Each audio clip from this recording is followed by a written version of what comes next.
Okay, we're ready. We're going to be talking about compensation. And so what I've done is this presentation is based on my experience of 30 years in HR leadership. So I've done just everything that's in this presentation. So I've had personal experience, but my comments are related to what most companies do and what you'll find is most common. I can't talk about what every company does in every industry because each company does things differently, but there are definitely some very common areas. So that's what I'm going to talk about. So I've got 3 parts to the presentation. Part number 1 is like answering the 2 questions, what are the components and what ones matter the most? In part 2, we're going to talk about how to negotiate for what you want. And in part 3, I'm going to give you an example of a really good offer letter that was made, one that I worked on. And another one, the second, the thing to show you is a template, and it's basically what you can use to negotiate your next offer. Okay, so we're going to go ahead and start with part 1. Those are the 2 questions, and what I'm going to cover is the 6 components of a compelling executive compensation package. And so what you're going to see here is they're arranged in order of importance. So this is my judgment based on so much experience that I've had. I mean, number 1 is base salary, and of course that's the most important because that's the stability that we all want. So I'm just going to hit the highlights here at the beginning of this slide, and then we'll go into a little bit more detail as we progress. Number 2 is the annual bonus.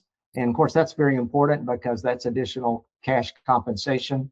So we'll talk about those factors in the bullets there later. And then number 3 is the one that a lot of executives are not as familiar with, and it's the equity and long-term incentives. Companies use those names interchangeably. So the 3 most common are stock options that we're all familiar with, RSUs, which are restricted stock units, and PSUs, which are performance stock units. Some company call them share units, but the correct name is stock. Number 4 is risk protection. We've had presentations on that in the past. And so the 3 areas in there are severance pay in the event that the company terminates you for performance or other reasons. Number 2 is a change in control. That happens if the company is typically in PE-backed companies and there's an imminent change, like the company's going to sell or divest or merge or something like that. And then lastly is an employment agreement. That is mostly for C-levels. Some companies use that for select vice president positions, but it's a very, very lengthy agreement that covers your employment from start to finish. Number 5 is the transition compensation, and that covers the gaps, because what happens is executives will be working at one company and another company wants them to start work. And so if they leave the company before they get their annual bonus or their equity vest, then they could potentially lose money. So a lot of times those are used to shore those things up. And then of course the other one is paid relocation. And last but not least, in 6th place is benefits and perks. Health insurance, we all know about that. 401k plans, plan time off, that's vacation pay. What some of you may not have heard of is a non-qualified deferred compensation plan. And that is a really nice perk built for wealth management. And I'll talk about that in more detail later. Okay, so when you're going through the process here of negotiating your offer, I mean, the question I hear most executives say, I just need a little bit more base salary and I think we'll be okay. So if you'll just give me some more dollars there, we'll close this thing out. But that's not really the best way to look at it. The better question is to look at it from what a total compensation point of view is. So you want to take all the 6 components together and have a bottom line number, and that's what your target is. And so you also want to look at what's the scope of the position, how much risk is involved, and what do they really expect you to get done? You want something better than we want you to come in and knock it out of the park. Okay, well, what's that going to look like in 6 months to 12 months if I knock it out of the park? So sometimes those expectations are not set. In fact, you see recent statistics, about 40% of executives fail in the first 12 months. And a lot of times that's because the expectations were never clearly defined. So the better way to look at this whole process is to negotiate and try to aim for a win-win solution and make it very easy to say yes. So the first step in the process is to get your market data. That's where we always start. That's what companies do. So when we're on the outside and we're executive, we can do the same thing. You want to find out what the base salary is for positions that are similar to yours. The best place to find it on the outside is salary.com and payscale.com. but there's also levels.fyi if you're in technology. That's really good. You can go to Claude, you can go to ChatGPT, or you can find an HR or compensation professional, because I mean, we do this every day because I've been an HR vice president for quite some time. And so that's just part of our process. The second thing is to get market data on annual bonuses, but you need to find out what the company does. And so the best way to find out how a company handles their bonuses is just go to AI and ask, what is this company's compensation philosophy? Some companies have the annual bonus, you get a target and you get a maximum. Other companies, like one of the companies I worked at, didn't offer a maximum. And so you only have the target. Then a third component is the equity or the long-term incentives. And so sometimes a company will say, well, we don't do equity. It's like, well, I'm interested in equity. Could we create something that would incentivize me and match me to the long-term growth of the company? So it's those same three options for most companies. But like I said, some companies, if they don't do very much, they'll at least do stock options. But some companies say, we don't do anything. We're not interested in equity. Depends on, now if you're in high tech is really focused on equity and long-term incentives. They're really big on RSUs. It depends on your industry. So if you're in a high growth industry, of course you would want RSU because you want people to stay, because RSUs are designed for retention. So those are the three aspects for market data. Do the best you can. For public companies, it's easier to get this information. It's a private company, not so easy. Why? Because they're private. They don't publish the information. So it's going to be harder to find that out. But you don't want to like just throw a dart on a board and just guess. You definitely want to have something going in so that you know where you stand and what your value is that you bring. So here's the purpose of this slide is market data is not a number. So it is always a range, and it's an intelligent guess. You get this information from external sources. I gave you some of those sources. So you want to look at what the role is involved. And so if you have enterprise responsibility, that's going to drive the range up, but it can shrink down to division responsibility, department responsibility, or maybe a team responsibility. So the broader your responsibilities, typically the higher the range. It also depends on your company economics. If the company's doing well and the revenue is growing and EBITDA is growing as well, and they've got a bright future, that's going to drive ranges up too. It also depends on your ownership model. In general, public companies, particularly large public companies, compensation is better than smaller companies in general. And PE back is sort of in the middle. You see down at the bottom, government related. Their reputation is they have the poorest base pay of all the different types of ownership models, but their benefits are out of this world, and that is true. Then the last one is the comparison. And so you're trying to find what is the market median is the terminology. It's a bell curve, and it's like most companies try to hire you if you're an experienced executive pretty close to the market median. That's most companies do that, not all. And so you want to find what would a similar role in a similar company of similar size in the same area, what would be that market median for the position that you're looking for. And so it's a little bit of an art because you have to do it quite a bit to kind of get the feel for it. But when you're trying to get market data, the best advice I can give is run it by an HR professional or a compensation person, because we do it so often and we can get very, very close to what your market value is wherever you work and live. So number two is clearly understand the annual bonus. So the payout date is almost always March 15th through March 31st. And so all the records have to be updated. Everybody has to get all of the estimates and their approved bonus amounts. In most companies, if the fiscal year is the calendar year, it's always the last 2 weeks of March. The target percent maximum, I talked about that a little bit. Common numbers range can be 20%, it might be 50%. A CEO often is 100% in the companies I've worked at. The maximum can be anywhere, it's almost always twice what the target is, but not in all companies. Some companies will do 150%. So if you get 20% for target, the maximum may be 30%. So you just have to ask on the front end before you get into the company and find out when you get your first bonus check. The first year proration, that means is if you hire in June, or let's say June mid-year, so you're only going to work a half a year from July 1st till the end of the year. So your first year bonus will only be 50% of what it could be. So if the target was 20% and the company you achieve your objectives, you only get 10%. The last statement, the payout treatment if you're terminated or resigning. In most companies, I've never heard of a company that is not this way. You must be present to win. So if you resign on January the 15th and the company pays bonuses on March 15th, you get 0.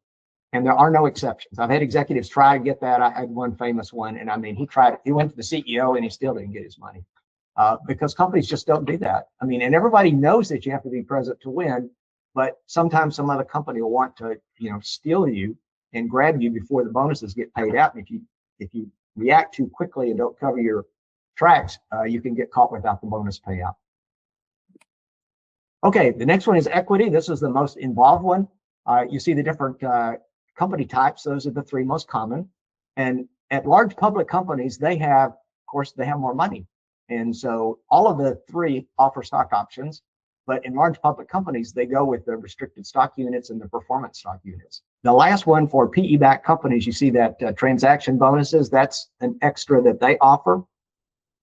Those are one-time bonuses paid to executives or key employees for helping the company, achieve a major transaction. Usually it's a sale or something like that. But in terms of what these things are, the stock options, we all know what those are. Those are simple. The restricted stock units, that's a promise to give the executive actual shares of company stock after a vesting period. So unlike stock options, though, RSUs retain their value as long as they have value. The only problem with RSUs will be, of course, if the stock of the company, instead of going up, starts going down, but you still have some value from the price when you got the original stock. They typically vest in 3 or 4 years. So most companies are 3, but high-tech companies, it's almost always 4. So if it's 3 years, they'll vest 1/3, 1/3, 1/3. So at the 1-year mark, and if it's vested, then you can sell those shares of stock or you can keep them and if they keep growing. So it depends on if the company's stock price is continuing to go up, what your action is. They also, in high-tech companies, they have a 4-year vesting schedule and they wait 1 year. That's called a cliff vest. You can't do anything for a year. And then they start vesting every quarter. So the only industry I know that does that is high-tech. And the other companies, which I found out at my PE firm, my last one, it has cliff vesting after 3 years. So you don't get a penny until 3 years, and then it vests 100%. So if you resign 2 years into your employment, you get 0. And so that's something that I did not know when I joined the company. What are PSUs? Performance stock units. Those are shares of company stock that executives earn only if the company meets predetermined objectives. It's usually revenue, of course. It's EBITDA, shareholder return, and some companies have a lot of different metrics. I mean, I worked for an oil and gas company. It had a number of different metrics. They're all financial metrics that we had to meet. What is an LTIP? I have the long-term incentive. Those of you that have had LTIPs, we all love LTIPs because those are long-term incentive plans. And those are companies, they combine RSUs and PSUs, and they grant you a stock almost every single year, as long as the company's doing well. The RSUs take care of the retention piece because they want you to stay, and the performance takes care of the performance. And so it makes sense. And so most companies will do 50-50. They'll give you 50% RSUs and 50% PSUs. But some companies, they will jack that performance up to 75% because they really want executives to hit those targets, and they'll drop the other one, the restricted stock units, down to 25%. So it just depends. The other thing about equity, the higher up you go in the organization, the greater the percentage of your total compensation is going to be equity. So if 50%, some executives are already at 50%. If you're at the C level, you can be up to 75% of your total comp. Your base pay and your bonuses go down and your equity goes up. But that makes sense. And if you're in a high-tech company, that tends to be more true. So as you can see, I mean, this is the most complicated area for most executives to understand. And it's not made easy because when you negotiate an offer to work for a company, they'll almost always tell you, I'm sorry, we can't give you the stock agreement because the equity, because it has to be approved by the board. So you don't get it until after you start working for the company. And then, of course, it's too late because those are very legal documents. There is no negotiation on those at all. They're very legal. Those plans are very complicated, and they typically have one person in a company or two who manage the equity programs for large corporations, and then they work directly with the board and make sure all the amounts are what their bosses in the company want. Okay, let's move on to just a couple of quick pointers. You definitely, in equity, because it's so complex, you want to ask for all the documents if they'll give them to you. And they'll eventually give them to you after you start to work, but you can't change them, of course. And so you want to get as much information on the front end. HR can tell you because they know and understand. I mean, I've done it for many years, but I usually didn't get too many questions on that. You definitely don't want to treat it as cash because a lot of executives will just think the stock is just going to keep going upward. And sometimes that happens, but sometimes the stock will go down, like at Texas Instruments when I was there back in 2009, the stock just plummeted. And so all of the RSUs that we had and all the stock options, they weren't very valuable. And you want to protect the downside. That's what, the next topic we're going to talk about is protection. Okay, so risk protection is number 4. We've had speakers before in EIT talk about risk protection, and it is very important because you got over the left, you see the severance. So that's usually salary continuance. So most executives will come in and ask for 12 months or 6 or 9 months, maybe, if the company terminates them for without cause, which that usually means for performance. Or if the company's going in a different direction, they'll just say, we're taking your division away, we're going to merge it with another business, and so here's your package. So change in control, I've already talked about that. That's if the company is going to be sold, like in the next 12 months or 18 months. And then the last one is the employment agreement. That is almost in most companies, only C-levels, but some companies will use it for selected vice presidents.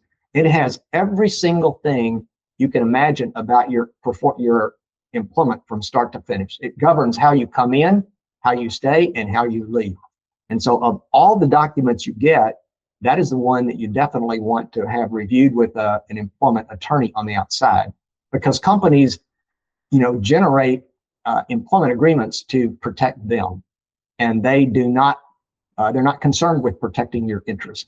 And so that's why it's always exceptionally wise to work with an employment attorney. Every C-level I've ever done is always worked with an attorney. And then I get connected in HR with their attorney through an attorney for the company I'm working for. And then the differences that come up, you work all those things out. And why is all this risk protection important?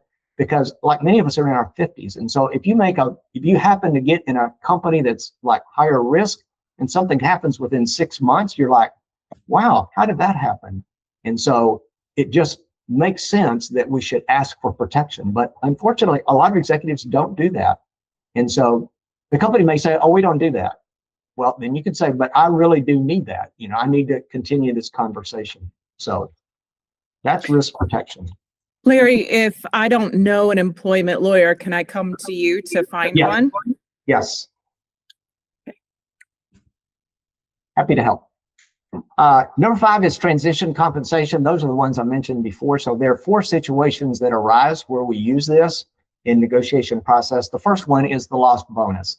Yeah. So what happens there is like the company wants you to start on like January the 2nd, and your bonus is going to be paid from the other company. And this happened to me. The lady that replaced me as VP at my last company, I was still working interim VP jobs. She had a $50,000 bonus pending she was going to get on March 15. They wanted her to start on February the 1st, and she said no. And they said, well, what would it take to get you? And she said, pay my $50,000 bonus. And they said, fine. They did it. That's the way you resolve the issue, right? Okay, unvested equity. It's the same thing here, because what happens is they want you to start to work like November the 15th. Wait a minute. I've got this equity. I've got some RSUs from my last company, and they're going to vest on December the 1st. I don't want to leave now. And they say, well, how much are you going to make when your stock vests? You throw out the number. Most companies will just say, we'll pay it. And that's why you decide, because most companies don't tend to be very flexible on start date. They want you to start when they want you to start. And if there's these hitches that come along the way, they'll just usually take care of it 100%. That's always been my experience. That's where they want you to move from where you're at Dallas, and they got this cool job in New York City or San Francisco, but they didn't tell you the cost of living is 50% higher in New York City and San Francisco. They say, wait a minute, I can't come in for $250. You're going to have to raise my comp up to about $350 to take care of the houses out there in Santa Clara, about $1.7 million. That's a lot higher than what it is in Dallas. And they'll also, I've heard several situations, if they want you to take like a 20% lower salary, it's like, well, we're a little bit hard on cash right now, so we need you to come in at like 195. wait a minute, it's like I'm making 250. I don't want to do that. And so and you can get into more risk in these situations. And so and when you've got these transition risks, it's just like one way to do it is to use a signing bonus, a retention bonus, or something like that to ease the pain going from where you are to where you're going to be. And then the last one is the start date timing. And that's, like I've said, these other issues I've talked about. It's like companies want you to start when they want you to start. They rarely will delay you starting because there's a reason why they want you to start on a certain date. There's like a big event going, or the last executive worked with, he had a major trip to China and it was starting the next week. And so the CEO was trying to pressure him to sign the agreement like by Friday. It's like, look, we're both going to be on a plane. We're going to be in China next week. You must start on Monday. And that's always been my experience too. So sometimes it's like you can use that as a negotiating chip since they're so determined to have you start on a date. If they're that determined, then they're going to have to pay for it. And that's the way most executives negotiate. And surprisingly, that's what companies usually don't have an issue with that. Okay, the last one, number 6, is benefits and perks. And so that's the ones that we know the most about: the health insurance, the 401k plan, a planned time off. The one that you may not have heard about is a company-funded, non-qualified deferred compensation plan.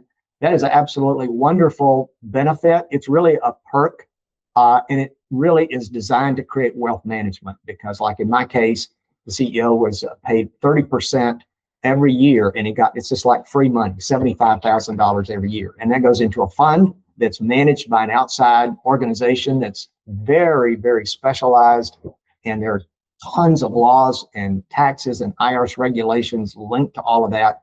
But for the executives to get it, it's really excellent. And then there's these benefits that companies offer. They offer company cars, particularly if you're in sales. You get a car allowance, which is usually about $1,000 to $1,200 a month. All of our C-levels had it because some of our C-levels were in California and their commute was just awful. And so they used that money to offset high expenses for getting to work. And then financial planning is a pretty common one. All of the executives in my companies have received financial planning and executive physicals. Those are quite common. But there's others too. I mean, there's a recent article in Wall Street Journal about some of these benefits and perks that top executives get. It's like golf memberships to entertain executives at the golf course and things like that. So, but I've not experienced any of that personally. So, well, that's part 1. So we can take a break here. Are there any questions?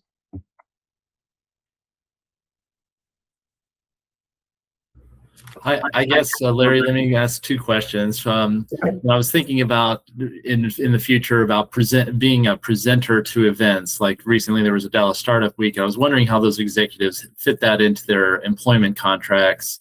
Is that kind of where that goes? Just because I know some speaking events, people get charged to present or be a speaker. Or is it just, sometimes if it is business related, then it's business related, just kind of how those kind of things get defined in there? Yeah, in my experience, I mean, those are issues that pop up between C-level, like we had to come up with our CIO and CTO. If they want to do speaking engagements, or if they want to be a member of this professional association, if they have a meeting, the CTO had quarterly meetings in New York City. And so we agreed to pay his expenses to do that because it was good for him and it was good for us. And so those are usually one-off situations. Typically, the head of HR gets involved in those. And as long as it makes business sense and the person's not going to be spending too much time away from their corporate responsibilities, most companies are pretty easy with that.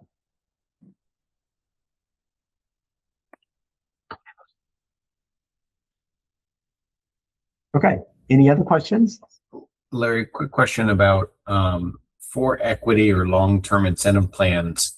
If they can't give you an agreement up front, how do you negotiate that appropriately? How do you ensure you're going to get it?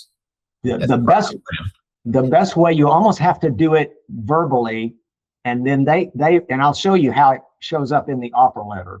Okay, that's fine. You negotiate it verbally, and then they put it in the offer letter, and they put as much as they possibly can say. But once it's a signed deal, of course, they can't change the amount of the percentage of the equity that you're getting. Okay. So they'll always say, typically, equity agreement will be forthcoming in the future. What that means is they have to get the board to approve it. But most executive offers get approved by the CEO, sometimes the head CHRO, but a lot of companies, it's the CEO. So when the CEO agrees to a number and you're informed that and it's put in your offer letter, there's almost zero probability the board is like not going to approve that. The board, it's almost always a rubber stamp. Got it. Thank you. Okay. Larry, I was wondering if the current job market situation has changed anything. Are all these still valid in kind of today's market, which seem to be kind of employers' advantage market? And is it true that if they like you, they're going to do everything to get you in? Is that still valid, or we are in a situation where there are too many people available, I guess, and then they will just move on? Well, it's still true, Lokesh, that companies want you to be happy when you come to work for them. So that's why this negotiation process is like you're both even when you're in the negotiation process. And so they want to do everything within reason to make you happy when you come in, because happy executives are really, really productive in the organization. So yeah, the job market's not so good right now. And you do hear some stories where companies are trying to like save money and not do what they've done in the past, but those are in the minority. And I mean, I keep up with all of this in terms of what companies are doing. And so there haven't been any changes that I would say are major changes. The goal is always to complete the negotiation process and make sure you get what you say you need, because they know then you're going to be happy when you come in there and you're going to be very, very productive. Great. Good to know. Thanks. Okay. All right. We ready to go? We'll move on to part 2. So this is the part about getting what you want. And I would like to thank Bruce Allen at this point. Bruce was very helpful putting this part of the program together. He's had a lot of experience. And so if you have questions about negotiations, he's a really good executive to check with, because he's been there. He's worked for Amazon, AWS. So he's had the high-tech experience, and that really helps too. So thank you very much, Bruce. So here are the 5 steps that I mentioned. So before the offer is what you want to do is clarify the role, because you want something better than just, we want you to hit it out of the park. You want to know what the success metrics are, because if 40% of us fail in the first 12 months, it's usually because we don't know exactly what the expectations of the company are. And some companies are not very good about defining that. And that's been very true in the companies I've worked at. You also want to know, what is the compensation philosophy for that company? The only place I know to get it is ChatGPT or Claude. So when I get involved in helping you guys with this, I usually go into AI and find out what is the compensation philosophy for this company, particularly for private companies, because it's really hard to get sometimes. Number 2 is the verbal offer. So at some point they'll come to you and just say, hey, we're going to make you an offer. And they'll say, what do you want? And so we'll get into how to handle that shortly. You definitely want to ask for the full package in writing. And why is that? Because verbal offer means absolutely nothing. Legally speaking, if a verbal offer, nobody is committed to anything. So that's why you always want the offer in writing. And when you get the offer in writing, which usually takes a couple of days because they have to review it with head of HR, typically head of finance, and the CEO, you want to review all the components and make sure there's not any missing information. Companies very often leave out important information, like how much your bonus is going to be and how much your equity is going to be and paid relocation and all sorts of things. Why do they do that? It's almost like, see if you can find it. We didn't put it in there, but we want you to come to us and tell us that we didn't put it in there. And that's where the negotiation starts. So you're looking over the agreement, you sort out what you've got to have, that's your must-haves, and what are your nice-to-haves. The counter offer, you only get one shot at it. It's not like I've had some executives like, well, I want to keep negotiating. It's like, I want another counter offer. Well, no, you only get one. And so you have to do it right. Ask for your must-haves. You can't get everything that you want usually. It's pretty odd. You want to negotiate the whole package. You don't want to I've had so many executives like, I'm just going to negotiate on base pay. Oh, well, now I want to negotiate on the bonus. Oh, wait a minute, the equity, I don't like what we got on equity. I want to change the equity plan. Like, wait, you can't do that. You've got to negotiate the entire package at once, all components at once. And all the while, you're trying to get a win-win solution. And then the last step is you definitely want to confirm all the changes, because a lot of times in the negotiation, I mean, most executives I've worked with, it takes 1 to 2 or 3 weeks to negotiate and get all of the loose ends tied together into one agreement. And so you want to make sure that you've signed it and you've dated it and make sure that everybody knows what the agreement is. Because a lot of times there's a lot of give and take, a lot of emails flying around in terms of like somebody saying, yeah, I agree, but they didn't really agree. And it doesn't really go in the final offer letter. So it's just one of those due diligence things. Okay, so there are two approaches to start negotiations. One thing you don't want to do is give them a number. So if they say, how much do you want to make? You say, I'll take 250. You definitely don't want to do that. We know that's why, because the first person that throws out a number, that's all they're going to get. So Tim Madden runs this executive career upgrades. It's a really great organization. He says something like, say, I'm sure if we find a mutually beneficial fit, we'll be able to come up with a win-win solution. So the hiring manager will say, so you're not going to give me a number, huh? It's like, no. They actually prefer that you not give them a number because they like the negotiation process. That's been my experience. So you want to get your market data, take care of that. And then there's two ways to do it. Jay Fasaro wrote a book called On the Other Side of the Desk, which is an outstanding book. His approach is to say, and when they say, what do you want to make or what are your expectations? Say, I'm looking for a range in base, put in some numbers, put a range in for bonus and equity, in this case, just 50%. Commensurate with my peers. So in this case, the executive is looking for about 500,000 total package. Or you can just say, take all 6 components and throw in a bigger number, like 750 to 850, and throw in all 6 components. That's another way to do it. And sometimes a company will say, well, I can't meet that expectation. It's like, that's fine. I'd like to keep talking about it because all of this is very negotiable. And so if you don't get an offer, you can't turn it down. The goal is always to get an offer because it's good practice and it just makes sense to get the offer so you can at least do your best. And if you can't come to an alignment, that's fine. Move on to the next company. Here is an example of a really good letter that a vice president wrote. His C-level boss asked him, how much do you want to make? And he said, I'll send you a text message an email. So this was the email. And he throws out the base salary. He gives the annual bonus that he's looking for, and he had the equity. It turned out in this company, they didn't even have an equity plan. It was 7 years old. They had been talking about it, but they didn't have one. So the C-level boss told him, well, thank you for your very nice, well-worded, appropriately worded message. I think I can meet your expectation on the base salary. I think I can meet your bonus expectation. 50% of base salary, I probably can't do that on equity, but I'll tell you what I'm going to do. I'm going to work with the CFO and the head of HR, and we'll review it with the CEO. It'll take us about a week, and we're going to create a quasi-equity program. And so we're thinking about $100,000. Could that potentially work for you?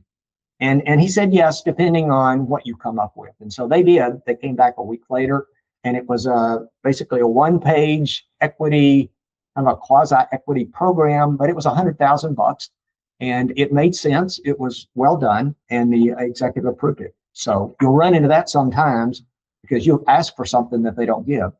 Or they may just say, well, at our company, we don't even do equity at all. We believe in high base salaries and high bonuses, and that'll take care of the compensation. We're just really not going to go equity. And that may be just a no-go, and they may just say, we're not going to do it. And so if that happens, then you say, okay, got it. And then you move down your list of things that you would like to have. Okay, so here are some really good red flags and smart questions. I've seen all of these red flags in my experience. The executive wants to get you hired, wants you to start on Monday to take off to China for a trip. And it's like you hadn't worked out the bonus plan yet. And he'll say, oh, we'll just figure out the bonus after you hire. There's a problem with that, though, because you have the maximum leverage when you're trying to get into the company. Once you're in the company, your leverage plummets immediately. So the willingness of anybody to do what you want after you hire in shrinks so much. The equity is offered without valuation or plan documents. And so they'll just say, we don't haven't really figured all that out. Trust me, we're honest and we'll take care of you. That may happen, it may not.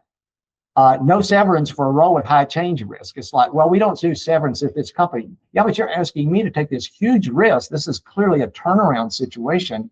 And it's possible that this thing may not be successful.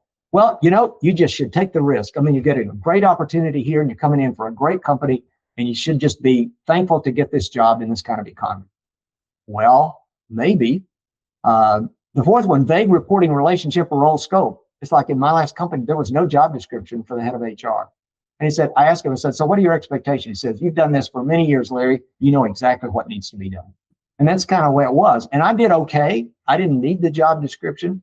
But sometimes if you've got a new role, particularly, that can be pretty dicey. The last one is pressure to accept before alignment on the package. That happens a lot. The better questions are on the right-hand side. What are the first-year success metrics? And ask the CEO or your hiring boss, what exactly is success going to look like here for the first year? And if you get it at 6 months, that's even better, but it's usually more difficult. If they come in lower on base salary and bonus than what your market data says it should be, you can ask, well, how did you determine that? And if they just say, hey, we just threw a dart at the board and just thought this would be a number, well, that's not a very systematic process for determining people's compensation, because that's very important to us. What is the annual bonus payout history been? Because in some companies, they'll say, yeah, we give you $100,000, you'll be eligible for $100,000 bonus. Well, the next question is, how much have you paid out in the last couple of years? And if they say, oh, well, we actually haven't paid any bonuses out the last 2 years, we didn't quite hit our target number, so we didn't give any bonus annual bonuses out. Well, then that would not be good either. What happens to equity if I'm terminated with a cause? Most companies, like I said, when you're terminated, your equity, the only thing you get is your vested equity. The equity that's not vested, it disappears, and you have 30 days to do something with it, which is a really short window. I read recently where if you work in high-tech industry, if you just ask on the front end, if something happens to me and I lose my RSUs, which is what everybody loves, it's like, can I have like 5 years and let that equity keep building and vest it over a 5-year period? And companies have been receptive to that, which is very different than in the past. And then the last thing, you want to review the plan and documents. And so most companies, if you make the request, they will provide that information to you. But if you don't say anything, a lot of companies, they won't do anything. And so they wait for you to push to get the information so you can come back and ask questions if you have them.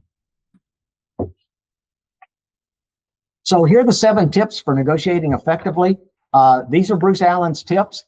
They're so well written, and they're just point on. I mean, it's exactly the key points for how to do this. So the first one is prepare. So you want to know your market value, want to know what your market data is, but I've already talked about that. You want to think through, and a lot of times it's good to talk with your spouse if you have a spouse. It's like, what do I want? Do I want base pay and bonus? It's like, I want cash. Some people's like, well, that's good, but I really want equity. I'm more future oriented, and I want a big part of my compensation to be equity. Some people's like, I just want the maximum number of vacation days. That's all I want. And some people want like car allowances. I mean, they just get hung up on car allowances. So whatever it is, make sure you know what is important to you so you can get what matters to you. Number 2 is practice. And so negotiating is a skill like interviewing. So we get better at interviewing by practicing. And it's the same thing with negotiating. The more you do it, the better you're going to get. Most of us are not very good at it, including me. Bruce is an exception. He's really good at this. Number 3 is be fearless and agreeable. So there you want to be confident, upbeat through this whole process. You definitely want to talk to outside experts. Number 1 on the list is an employment attorney. Because like I said, every executive I've ever hired, they went to an employment attorney. That employment attorney contacted me. I had to contact the corporate attorney, and then we had to negotiate the differences between what they thought would be fair and what we thought would be fair.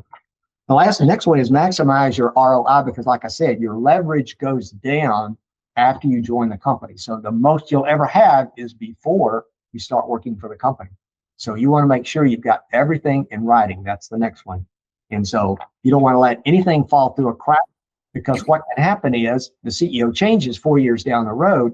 And it's like, oh, well, all those agreements that the previous CEO made, those are null and void. So we're not going to honor any of those. And so you just have to be very cautious and try to think about what could go wrong in the future, because there's always changes in leadership.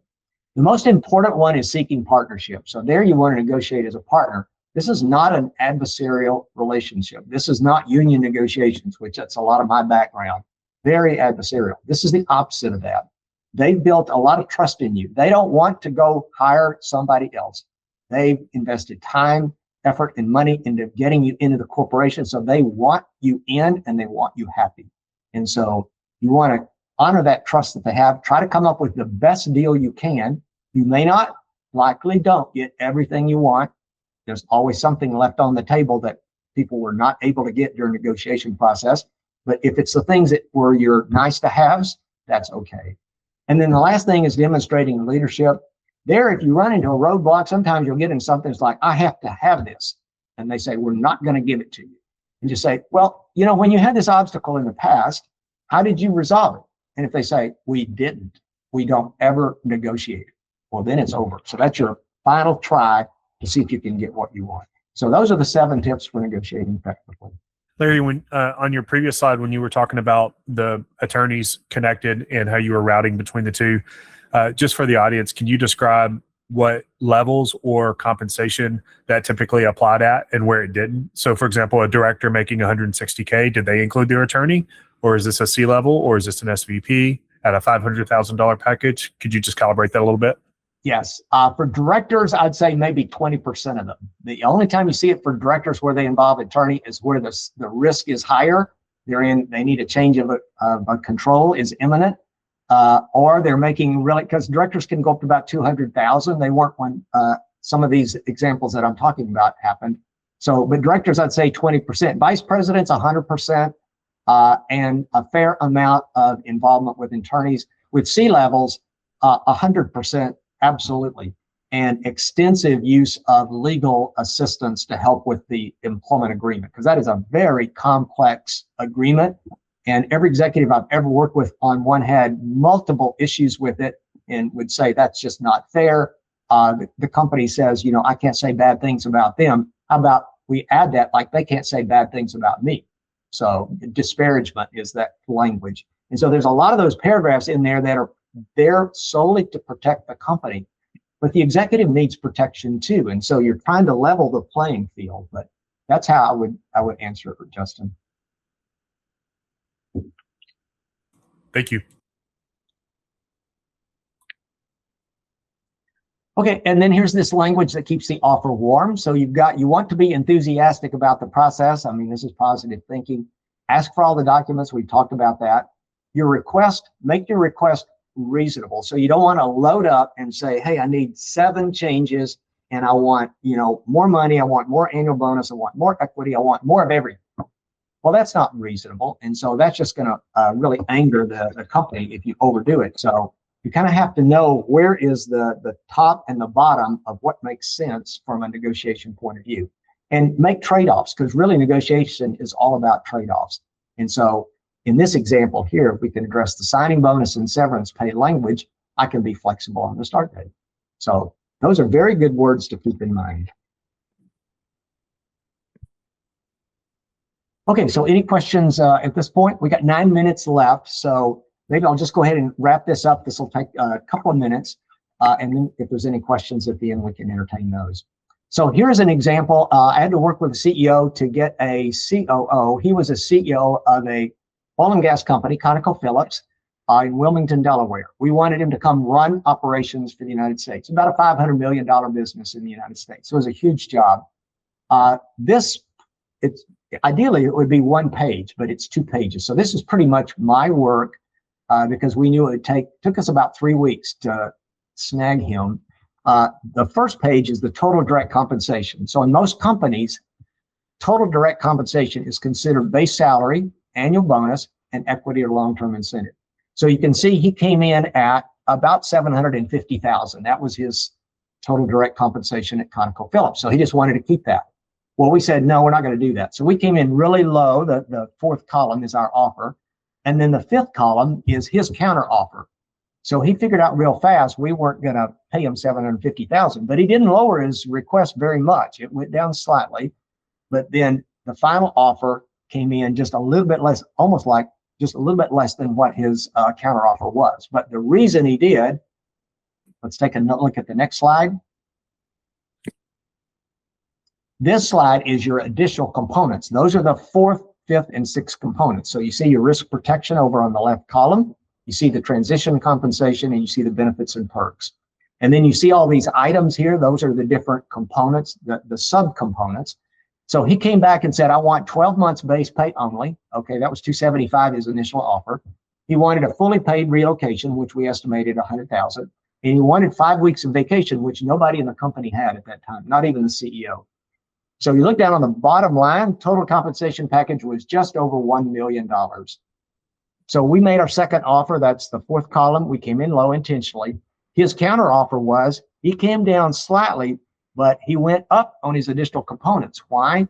He threw in $150,000 signing bonus that he wanted. That was his way to get his number, because he was intent on getting 1.1 or 1.2 million as total compensation package. We said, no, we're not going to do that. And then I had to work with an outside consulting firm. We designed and I sold this program for non-qualified deferred compensation to the CEO. So we rolled it out for all the vice presidents in the United States. And so he got pretty much, in the end, he got just, if he achieved his target bonuses, he would get an annual package of 975. If he achieved his maximum bonus, he'll get 1.1 million. So he accepted the offer, but it was not easy. Okay, the next 3 pages, real quickly. This is the offer letter. You'll see on the left side, you'll see his base salary. There's 250 was the negotiated final amount. His bonus was 35% of base pay at target and 70% at maximum. On the right side, you see his equity incentive plan, and he was eligible for up to 75% of base salary for a grant, and he got those every year. It said up to, but it was 75% every year. And it also says the grant will be in the form of options, but it wasn't. It was just RSUs and PSUs. And so it was very lucrative. And then he got his deferred compensation plan, and that was another little kitty of money. Another 30% got deposited into his account, managed by an outside firm for future wealth management. And of course, they love that benefit. Next page.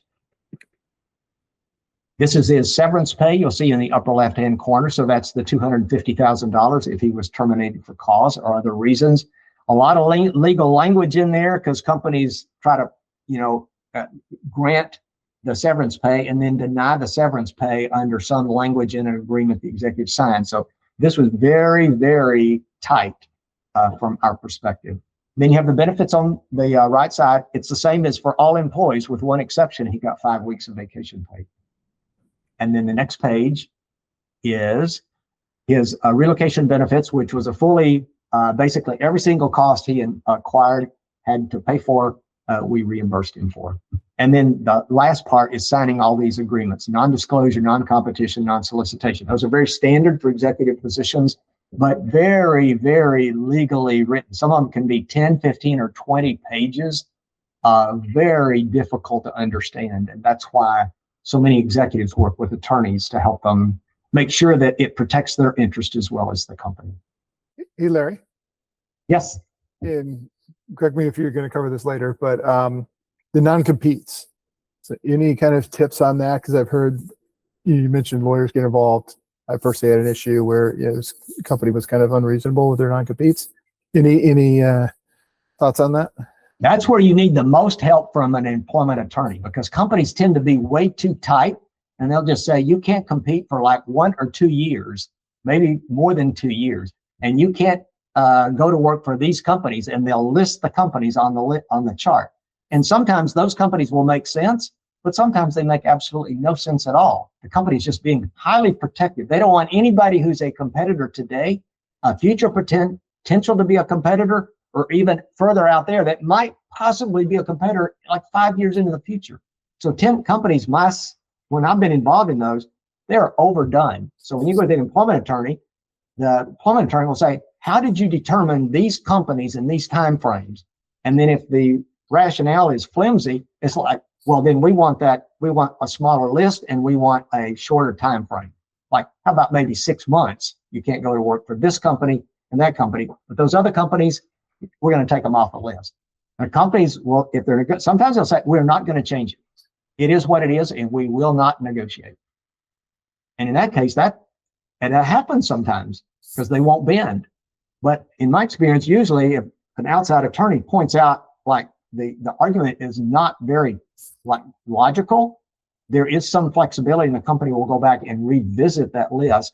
Or they will put some clause in the agreement that says this list is like not locked in concrete today. It will be reviewed in 6 months, and if changes are warranted, changes will be made. Because something to make it more fair to the executive. That's a good question. Yeah, those can be highly contentious. And I would assume that the same applies to severance agreements as well, right? Where the companies could put in clauses which could potentially affect future jobs. So maybe it's a good idea to involve an employment attorney for those as well. Oh, absolutely, Lokesh. There's just no question about it. Because on the one that I showed you, I had multiple meetings with our attorney and his attorney, because he wanted it where he would get $250,000 for almost any reason whatsoever if an adverse employment decision was made on him. So the language that you see on the agreement, it's very tightly worded, but in the end, he agreed to it. And he said, I think that's fair enough. And so that's where that push in, when you're going through the negotiation process, you want protection for the company, but you also want protection for the executive. Fair is fair. It's not fair for the corporation to have everything that they need and want in an agreement, and the executive gets nothing. That is not fair. And so a lot of times it would be my job as the head of HR. I'd be talking to the CEO and say, look, he's come back and he wants some reasonable accommodation. The CEO would say, well, why should we do that? It's our agreement. We get to call the shots. Look, Michael, it's like fair is fair. I mean, what he's asking for is not unreasonable.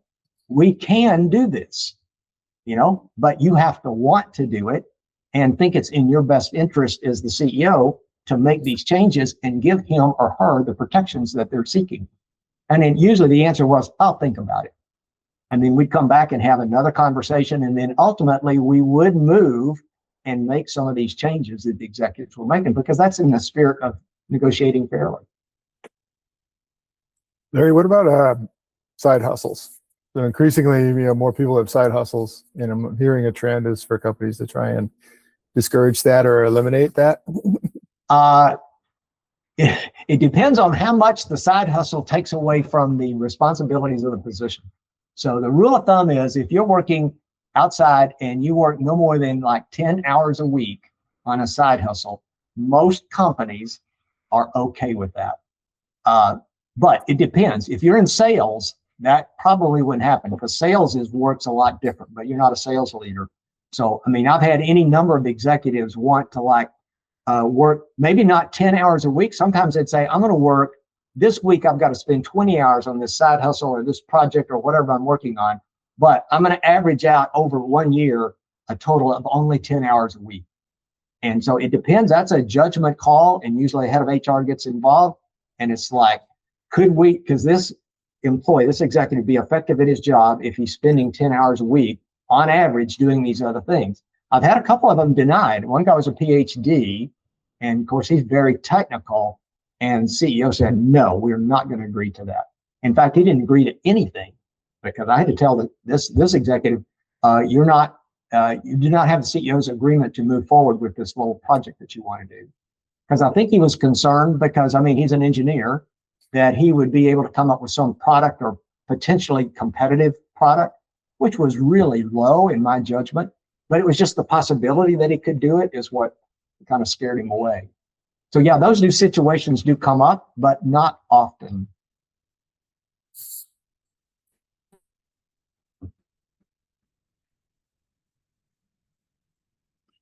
Okay, any other questions? So last question here is, what one part of a competitive executive compensation package you now understand better before you negotiate? So any comments?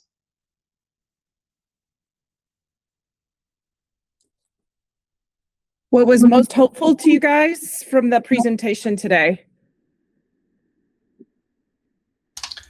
Thank you. This was super helpful to get a kind of a holistic understanding and also understand how to negotiate. I think a lot of us are aware of the various levers here, but the negotiation part is something that most people do not get enough of.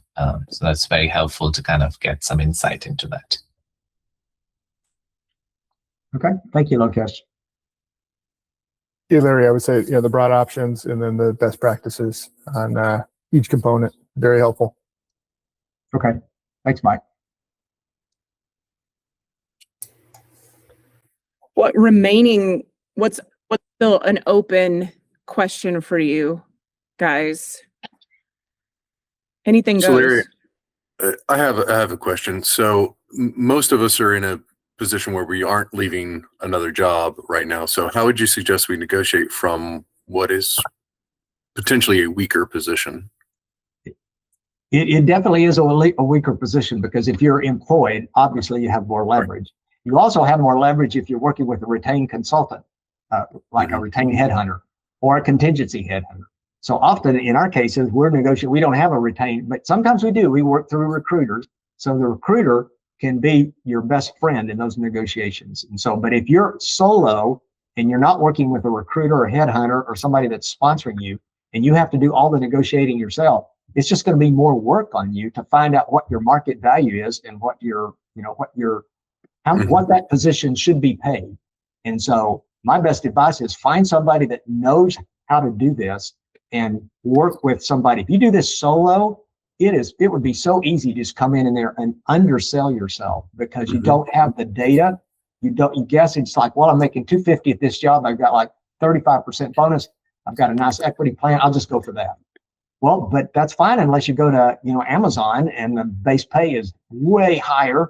Their equity plan is off the limits, but their bonus is like really low. So, I mean, if you don't know what you don't know, and that's what usually happens, because every company does this so differently, because they design compensation plans to help the company achieve its objectives, and they can change that compensation plan every single year, and often do. And so, I mean, when you're coming into the company, you don't even know what they've done and what changes they made and how current the compensation plan is. So best advice is find somebody that you know and work with and like bounce off what you're thinking might work. A lot of us, if we think compensation is really secretive and we shouldn't tell anybody. But if you keep all this to yourself and don't share it with anybody, to me, that's really risky. And so it's just better if you find somebody you trust, you have a good friend or somebody or a good colleague that you can trust. Try to work with them and say, hey, I'm thinking this is what I'm thinking about doing. What do you think? And if they say, yeah, I think that's spot on, move forward. That's a good plan. That's a good question. Good question.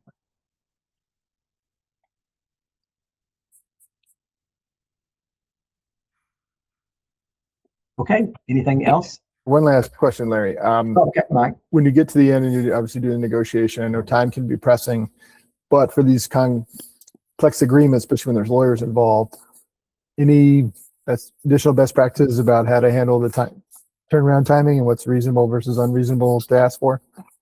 Well, unreasonable, the standard amount of time is 48 hours to 72 hours. Companies will almost always tell you, you've got 2 days or 3 days to give me a response. That is not very reasonable in most situations. You're going to need more time than that, because they expect you to just, whatever they give you, they expect you to say yes, but you don't want to do that. And so it's like, look, I'm going to look all over the agreements. I'm going to check with knowledgeable contacts that I have. You don't have to tell them you're talking to attorneys, because they don't like that.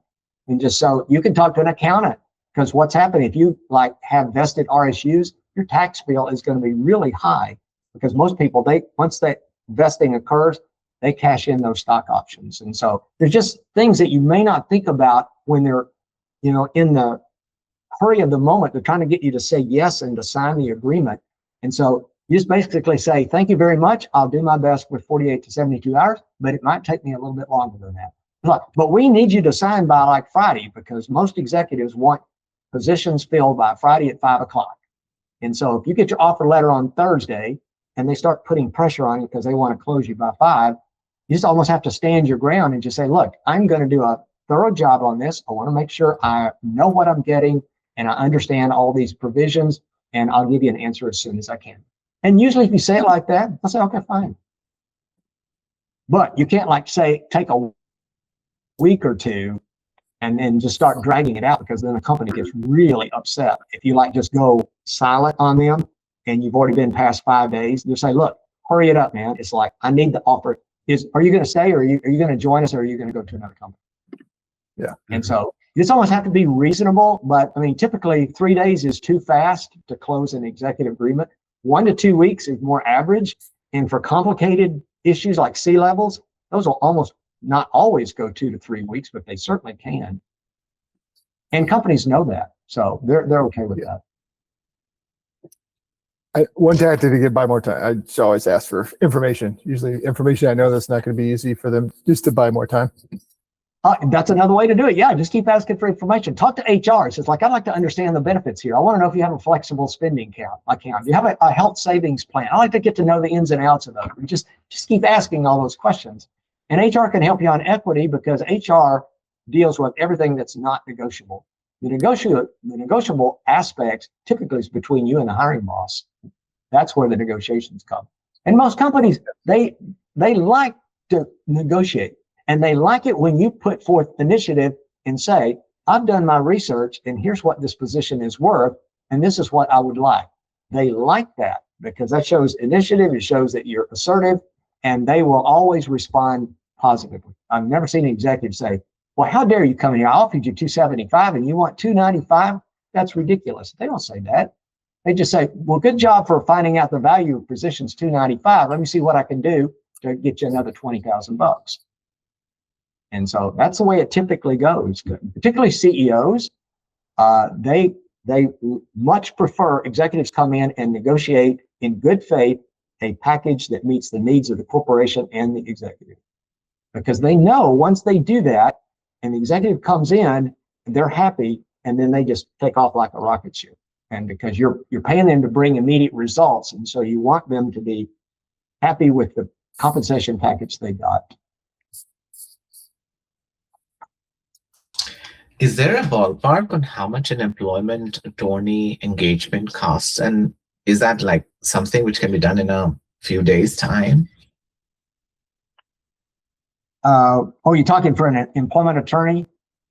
Well, I typically, like in Dallas, I mean, I don't know what the current cost is. I mean, in Dallas, it's usually like $500 an hour to $1,000 an hour. So it's not cheap, but you don't have to use a Dallas attorney.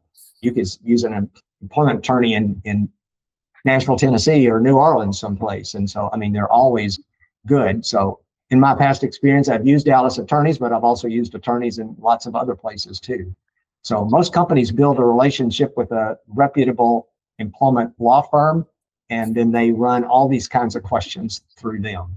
And so it just, even those of us who not currently working, when you're coming into a company, it's still good to make sure that you understand everything that's in those agreements, because they're not written for us to understand. I can assure you that. They're written by attorneys, and they're written to be so that they can be litigated in case there's a wrongful termination charge or something like that. They're written from a defensive posture to protect the company's interest. Correct. But they don't do anything for us. And so that's why I always make sure that we do our due diligence before we go to work for a new company. And once you engage, like, let's say you get an offer and you try to understand the agreements and you engage with an attorney, and then they take it from there in terms of communicating with the HR on the other side and be the kind of advocate for you, or how does the process work? Well, typically, like in all the cases I've been involved in with my companies, I mean, I'm the one that is the face of the corporation. So that's what you'll typically see. So HR sits down with the executive and says, here's the package that your hiring manager and the company has worked out for you. And then we'll say, take a look at this offer, and then let us know if you have any questions. And so then they typically, they know what that means. Okay, question? Yeah, so then they go to their attorney and say, here's what the company gave us, and here's some questions that I've got on here. I don't see any mention of bonus, the equity. It doesn't even define a number. It doesn't say what happens when, how I get my bonus or anything like that. And so the employment attorney who does this all the time, they will just say, look, here we need to make some changes. And so they will sit down one-on-one with the executive and say, here are the 10 requests that you should make to the company. Those requests typically come to me. Sometimes they will go directly to the hiring manager and just say, I will accept the offer if you make these 10 changes. Well, no company's going to do that. So then it's up to me or the hiring manager to sort through the request and say, which ones of these could we bend on? Here he's looking for a package of 500,000. We've only offered 450, so we got a $50,000 gap. What can we do? So we come up with some options, and then we shoot back a message to the attorney and just say, we will make changes on 4 or maybe 5 of the requests, but the other 5, we're not going to do anything. And then they may come back and say, that's not enough. You know, my client's not going to accept the offer. And so then the negotiation continues. And like I said, the CEO, I mean, they've invested a lot of time in talking to the candidate. So they want you to start to work. So they're going to keep doing until they get a yes out of you. That's the goal. And so generally, that's why the negotiations take multiple steps before you finally get a yes, because then that way the executive sign, okay, I can start. I didn't get everything I wanted, but I'm happy, and the negotiation is over. Larry, thank you very much for this today. This was just exceptional information, and I hope everybody got just a ton out of it to know how to approach these companies and have these discussions and, you know, get the value out of the package, you know, in that's very similar to the value they're going to bring to the company, right? So that there's some equality there. So I think that it was really, really good, and hopefully you guys thought so as well. Thanks a lot, guys.